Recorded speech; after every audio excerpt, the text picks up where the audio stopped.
we all were one, if we're all God, why did we choose to be separate from God, to take this body, to come here, only to go through it again? So we didn't choose it on an individual level from being one with God.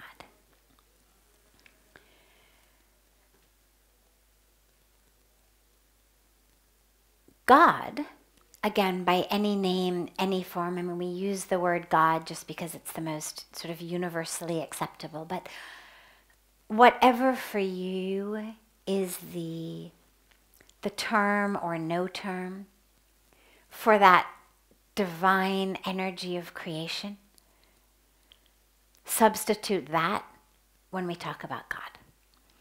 So God, out of himself, herself, itself, created the multiplicity.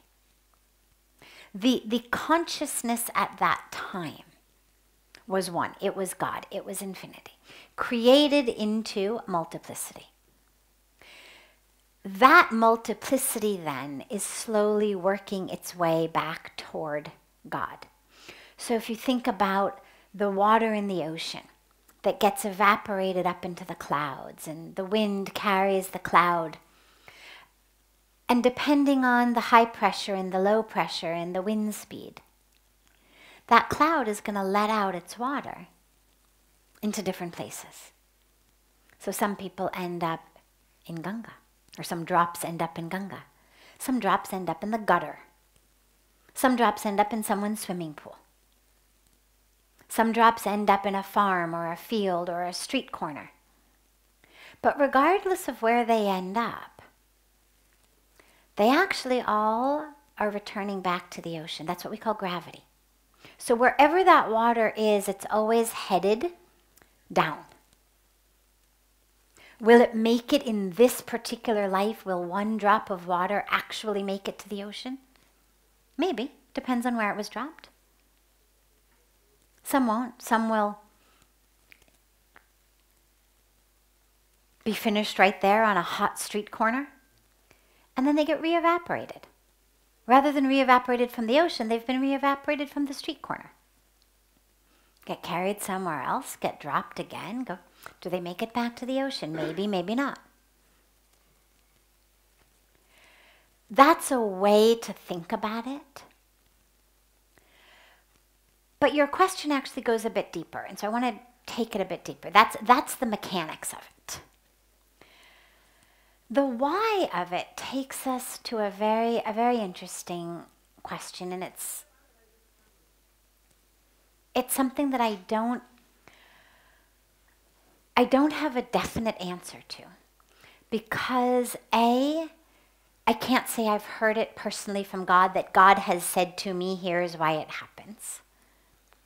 Or that I have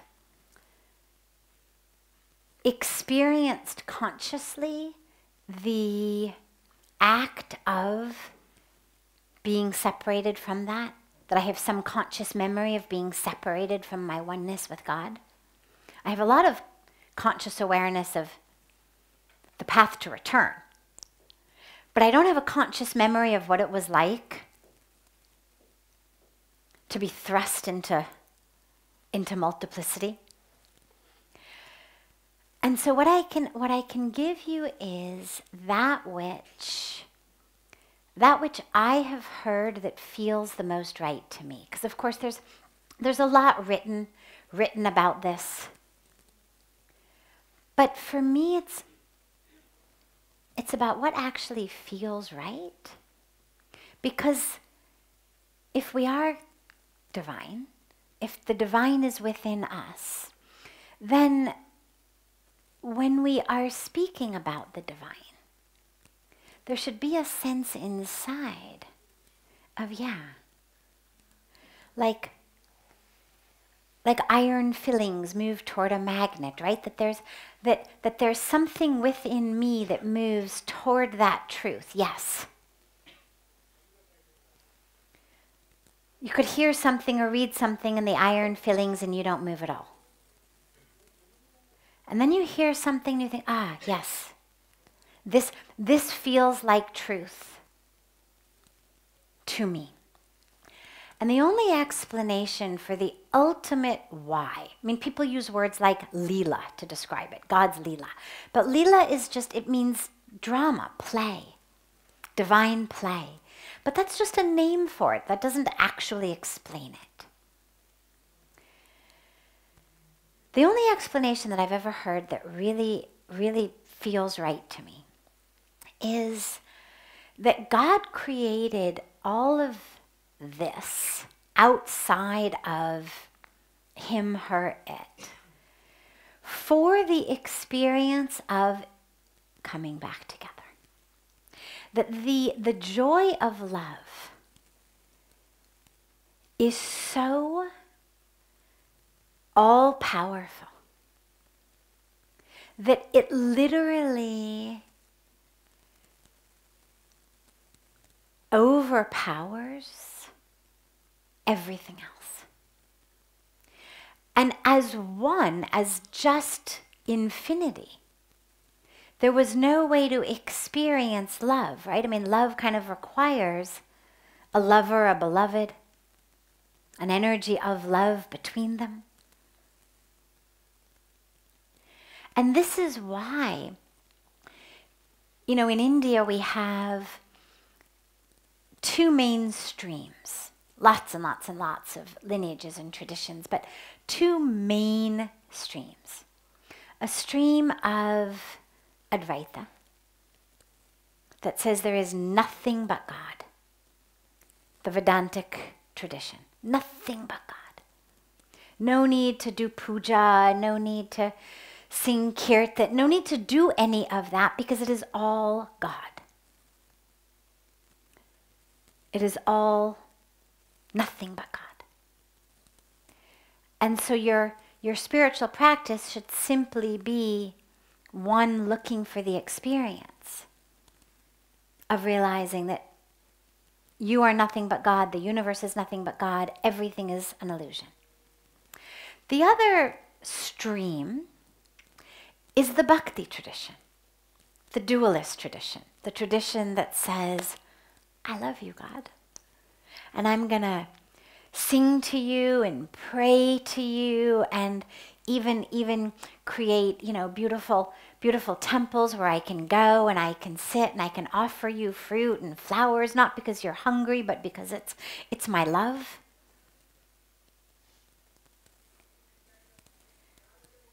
We do puja, we give God flowers, fruit, songs, not because God needs that, but because of the love. And so the best, most for me, heart-touchingly true explanation for why the Leela, why the drama, why did one become many, is simply so that the one could re-experience the love. Think about it in our relationships, marriages.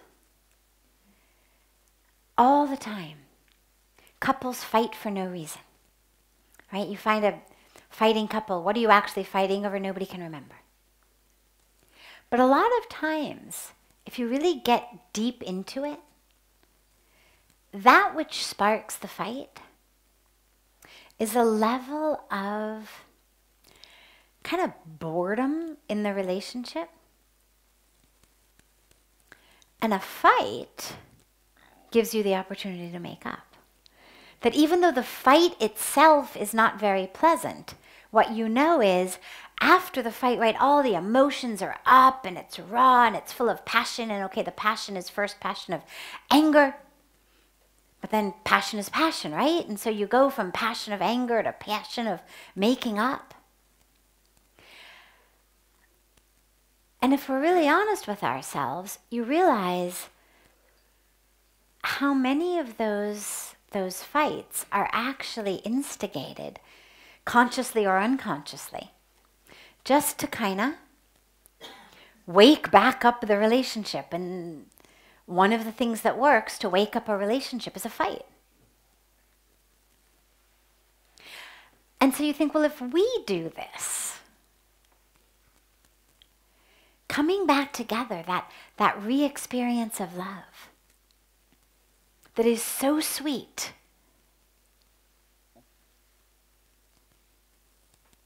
I can understand that God would want to feel that. And if you look at the Bhakti tradition, and you really talk to the saints in the Bhakti tradition, they know it's all God.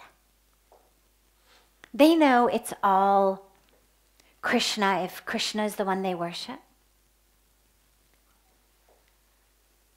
It's not that they think that the people in the Advaita stream are wrong, and actually it's all, they know it's all one.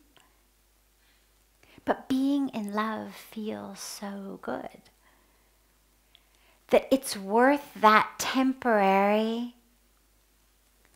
pushing away of a deeper truth, which is it's all Krishna, to have the ability to sit there and to love Krishna and to sing and pray and envision and paint and sculpt and whatever we may be doing. Because being in love is really beautiful and is the source of everything. And so why out of the one? For me, that answer works best. Yes, we can call it a drama, we can call it a Leela, but why the drama? And the only thing I've ever heard in my life that feels right is, for love. So that as we come back toward God, as we wake up and remember, I'm not the body, I'm divine. Oh yes, God. That we are growing trees of love in the environment. As we are coming back to God. And it doesn't matter which stream. It's not that the Bhakti stream is somehow putting more love in the environment. The Vedantic stream is, they're heading toward God. And that's what God wants to feel, is the coming back from the many to the one. But in order to experience that, he, she, it had to turn the one into the many first. So don't take it as a burden. Take it as an act of love by the Creator to re-experience union with you. And all the diversity. Because then it takes us into, well, why so much diversity? I mean, really? I mean, it's great, it's beautiful. But so much creative energy was required. Would it really matter if somebody in, Minneapolis looked exactly like someone in Oslo? Chances are they're not going to cross paths and somebody's going to mistake one for the other. Do we really need 7 billion different faces? Different fingerprints, different irises? And that's just today. Forget how many people have already lived, how many will live. What's the need for such incredible creativity? Well, perhaps to experience 7 billion plus different ways of love. 7 billion plus different drops coming back into the ocean. And then suddenly it makes sense. Otherwise, why bother? 5 models, 8 models. But tens of billions? It only makes sense because every one of them is going to give a different experience of coming back together. So see it as that.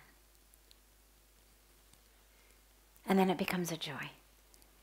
Then it becomes sort of the final stretch in the homecoming to the beloved. You've been away, you've been on a trip, you've been off at college, you've been at summer camp, you've been wherever you've been shipped off to. And now you're coming home. And you're in the final stretch. And yeah, you may still be slightly annoyed that you were shipped off to college or summer camp or wherever it may be. But now you're in the final stretch coming home. And as you get closer and closer and closer, the love just builds and builds and builds and builds. Allow that to happen.